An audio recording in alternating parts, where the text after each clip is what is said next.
Yes hello everyone, good morning all of you and welcome to the Global World Academy. So आज हम लोग यहाँ पर complete करने जा रहे हैं ईसीसीई को, है ना, यानी कि early childhood care and education को हम लोग यहाँ पर कंप्लीट करेंगे। जो कि अगर हम लोग देखें फीमेल सुपरवाइजर के अंदर आपका सेक्शन नंबर 4 है। 45 नंबर के क्वेश्चन आपसे यहाँ पर पूछे जाएंगे, ठीक है।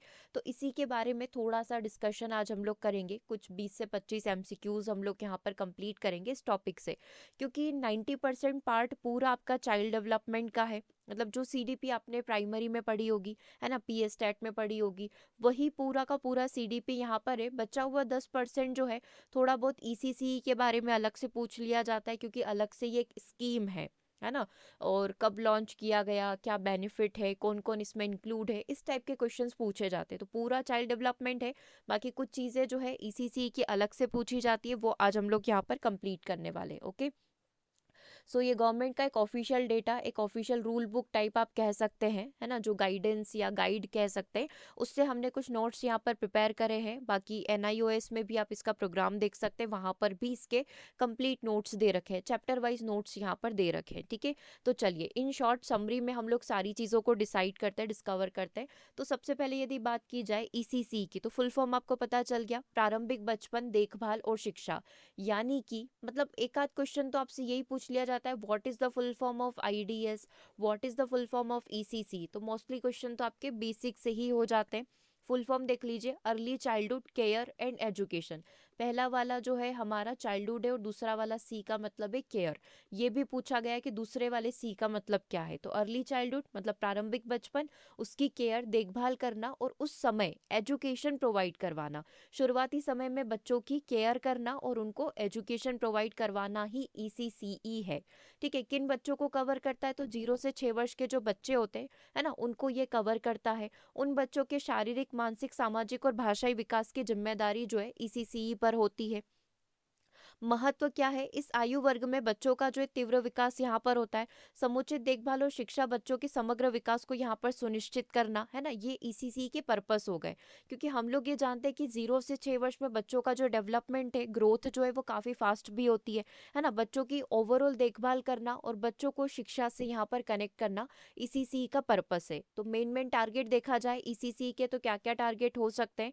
सबसे पहले बच्चों को सुरक्षित और स्वस्थ वातावरण प्रदान करना, पोषण और स्वास्थ्य सुविधाओं की प्रोवाइड करवाना, बच्चों को स्वास्थ्य सेवाएं बच्चों को प्रोवाइड करवाना, बच्चों में स्वच्छता, सामाजिकता और शारीरिक कौशल का विकास करना, भाषाई और संज्ञानात्मक क्षमताओं को बढ़ावा देना, है ना। मतलब एक समझ शक्ति बच्चे की डेवलप करना, इन शॉर्ट हम लोग यहाँ पर कह सकते हैं।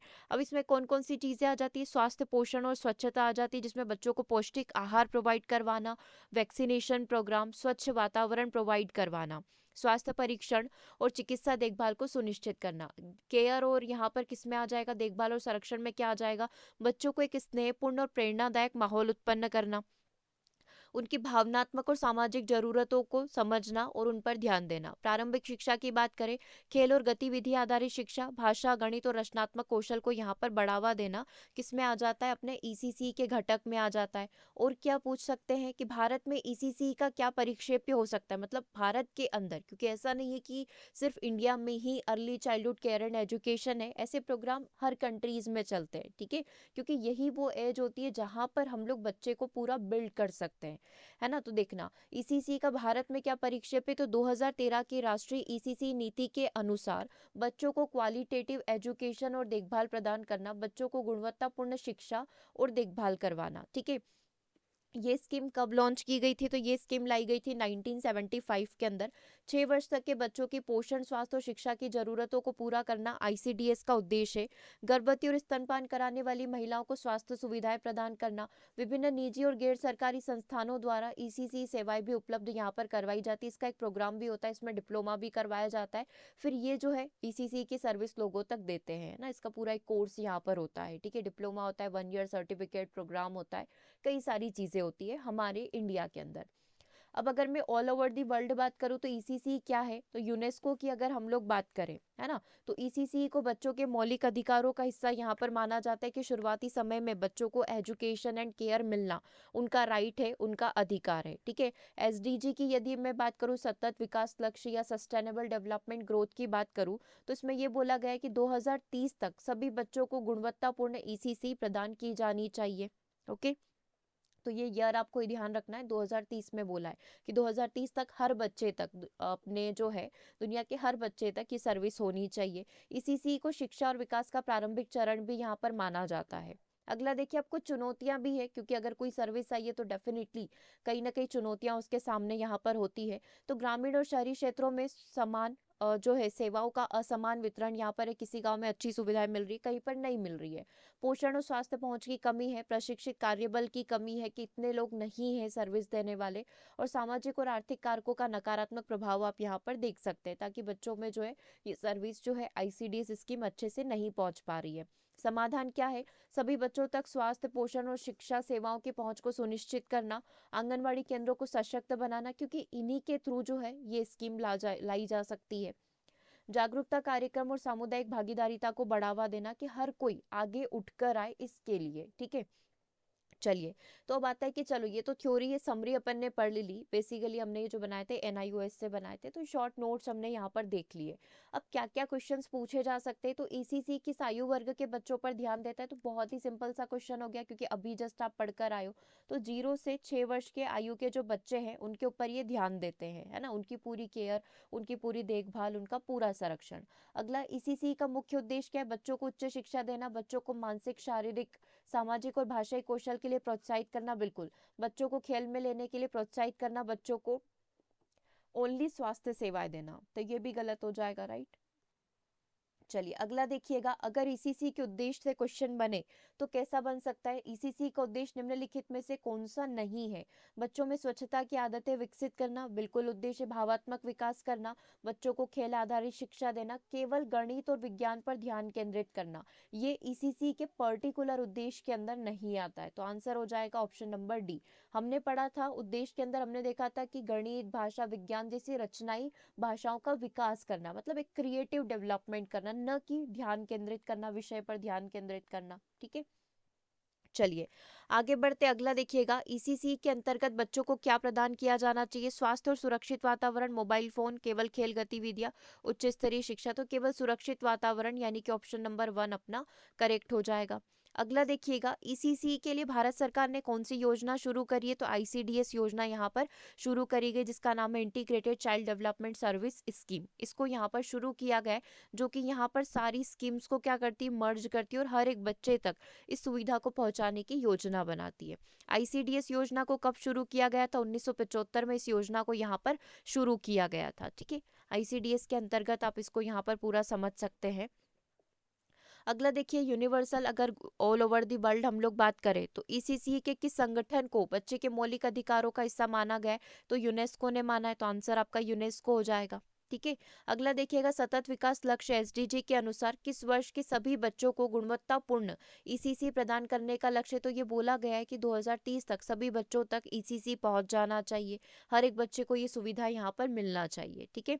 अब क्या क्या चुनौतियां हैं, मेन चुनौती तो आपको समझ में आ रही है ना, कि ईसीसी सही तरीके से लोगों तक नहीं पहुंच पा रहा है। तो देखो, क्या प्रशिक्षित कार्यबल की कमी है ना, जिनको ट्रेनिंग दे रखी है, या फिर बिना ट्रेनिंग के वो ईसीसी में सर्विस दे रहे हैं, तो प्रशिक्षित कार्यबल की कमी है, बिल्कुल।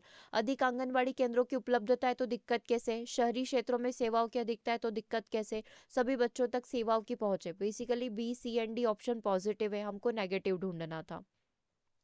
अगला देखिएगा, क्वेश्चन नंबर 10, ईसीसी को बढ़ावा देने के लिए सबसे उपयुक्त समाधान क्या हो सकता है, निजी संस्थानों की संख्या को कम करना, क्योंकि ऐसा नहीं केवल गवर्नमेंट ही, निजी संस्थान भी यहाँ पर क्या होते हैं, सर्विस देते हैं, है ना, ये सुविधा यहाँ पर बच्चों को प्रोवाइड करवाते हैं, तो निजी संस्थानों से हमको कोई दुश्मनी नहीं है। आंगनबाड़ी केंद्रों को सशक्त बनाकर जो है हम ईसीसी को और इम्प्रूव कर सकते हैं, केवल शहरी और बच्चों को आत्मनिर्भर बनाना गलत हो जाएगा। बिल्कुल इसी तरीके से ईसीसी से आपसे बेसिक क्वेश्चन पूछे जाते हैं, ज़्यादा से ज़्यादा टफ में वो ये पूछ लेंगे कि साल पूछ लेंगे, है ना, कि कौन सी गवर्नमेंट है या फिर कब ये लॉन्च किया गया, इस टाइप के क्वेश्चन बनते हैं। ठीक है, इसमें ज़्यादा ऐसा कोई करंट अफेयर्स वाली चीज़ नहीं आएगी इस वाले सेक्शन में।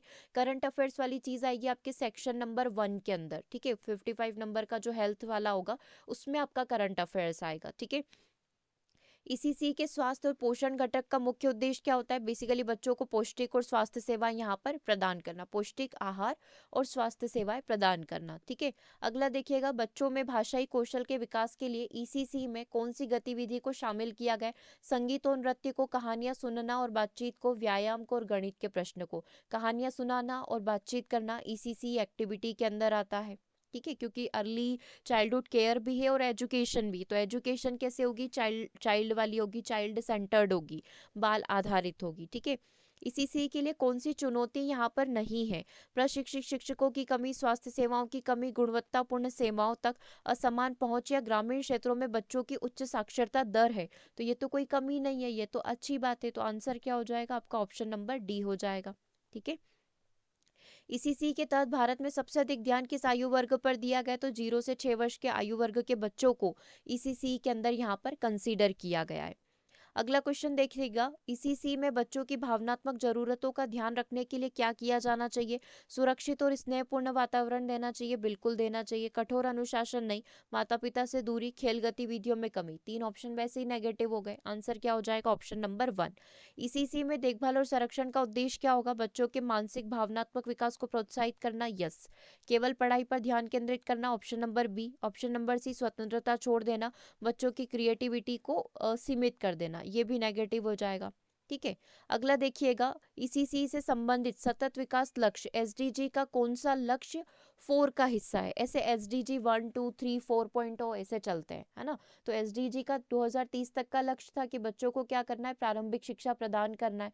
ठीक है, तो आंसर क्या हो जाएगा? ऑप्शन नंबर बी हो जाएगा कि 2030 तक बच्चों को प्रारंभिक शिक्षा क्या की जाए? प्रोवाइड की जाए। ठीक है, ईसीसी का महत्व किस दस्तावेज में पहली बार बताया गया था? ईसीसी के महत्व को कौन से डॉक्यूमेंट में पहली बार वर्णित किया गया था? राष्ट्रीय शिक्षा नीति 1986, विश्व शिक्षा मंच डकार 2000, सतत विकास लक्ष्य 2030 और भारत की जनगणना 2011। तो ये विश्व शिक्षा मंच डकार 2000 में पहली बार ईसीसी के बारे में बात करी गई थी।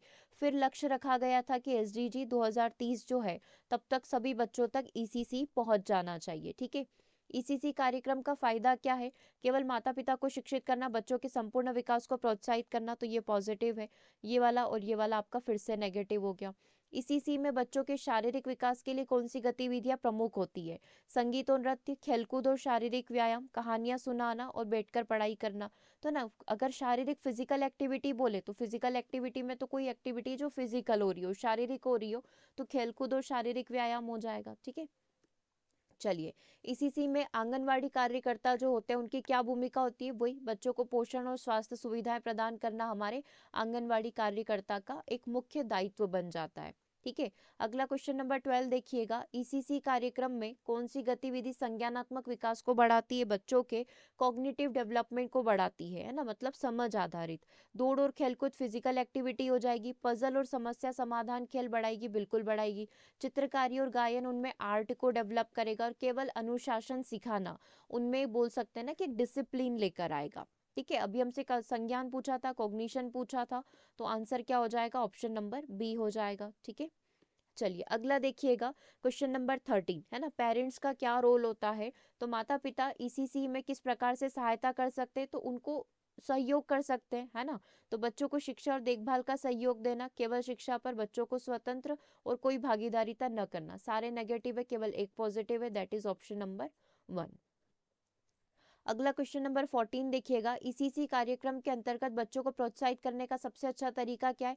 कठोर अनुशासन, प्रशंसा और स्नेह देना, जिम्मेदारियों से दूर करना, शिक्षा पर जोर देना। तो उन्हें प्रशंसा और स्नेह देकर ईसीसी में बच्चों को क्या किया जा सकता है? प्रोत्साहित किया जा सकता है। ठीक है, सिंपल से क्वेश्चन है। अगर आपका सीडीपी बहुत स्ट्रांग है, बाल विकास अगर बहुत स्ट्रांग है, तो इजीली आप, कोई बहुत बड़ा टफ टास्क नहीं है, सेम टू सेम सीडीपी वाले ही क्वेश्चन है, बच्चों की समझ वाले ही क्वेश्चन है। ठीक है, इसी के तहत बच्चों के विकास की 3 अवस्थाएं क्या होती है? अभी तक आपने क्या पढ़ा कि 0 से 6 वर्ष के जो बच्चे हैं वो हमारे early childhood care and education में जाएंगे। ठीक है। तो अब इसको क्या करा गया, 3 भागों में बांटा गया है। सबसे पहले तो गर्भावस्था से लेकर जन्म तक की जो अवस्था होगी, मतलब 0 वर्ष मान लो, फिर यहाँ पर 0 से 1 से लेकर 3 वर्ष तक का समय, यानी कि जन्म से लेकर 3 वर्ष तक का समय, और तीसरा जो टाइम होगा 3 से 6 वर्ष तक का समय होता है। तो इस ईसीसीई को 3 भागों में यहाँ पर बांटा गया है कि 3 अलग अलग भागों में बांटते हुए केयर करी जाती है। ठीक है। अब ईसीसी के अंदर संज्ञानात्मक विकास का मुख्य लक्ष्य क्या होता है, बच्चों की याददाश्त और समस्या समाधान की क्षमता को बढ़ावा देना, यही कॉग्निशन है। ये फिजिकल हो जाएगा, ये डिसिप्लिन हो जाएगा, ये सोशल डेवलपमेंट हो जाएगा, ऑप्शन नंबर डी, क्योंकि सामाजिक कार्यों की बात कर रहा है। तो आंसर क्या हो गया आपका, ऑप्शन नंबर 1 हो गया। ठीक है। चलिए अगला देखिएगा, 2013 की राष्ट्रीय ईसीसी नीति के अनुसार मुख्य फोकस बिंदु यहाँ पर क्या हो सकता है, 0 से 3 वर्ष के बच्चों के लिए आंगनवाड़ी सेवाओं को मजबूत करना, नहीं, हमको पता है कि 6 वर्ष तक का कवर करना है। 0 से 6 वर्ष तक के बच्चों के समग्र विकास के लिए गुणवत्तापूर्ण शिक्षा और देखभाल, 6 से 12 गलत हो जाएगा, केवल शहरी गलत हो जाएगा। ठीक है। आंसर क्या हो गया, ऑप्शन नंबर बी। आईसीडीएस योजना का मुख्य उद्देश्य क्या होता है, प्रारंभिक बचपन शिक्षा को केवल ग्रामीण क्षेत्रों तक सीमित करना, ये चीज गलत हो जाएगी। गर्भवती महिलाओं 6 वर्ष तक के बच्चों को पोषण, स्वास्थ्य और देखभाल प्रदान करना, यस, ये भी किसके अंदर आता है, ICDS integrated child development service scheme के अंदर आता है। केवल बच्चों को भोजन प्रदान करना और स्वास्थ्य सेवाओं का निजीकरण करना, सब गलत हो गए, केवल ऑप्शन नंबर बी आपका सही हो जाएगा। ठीक है।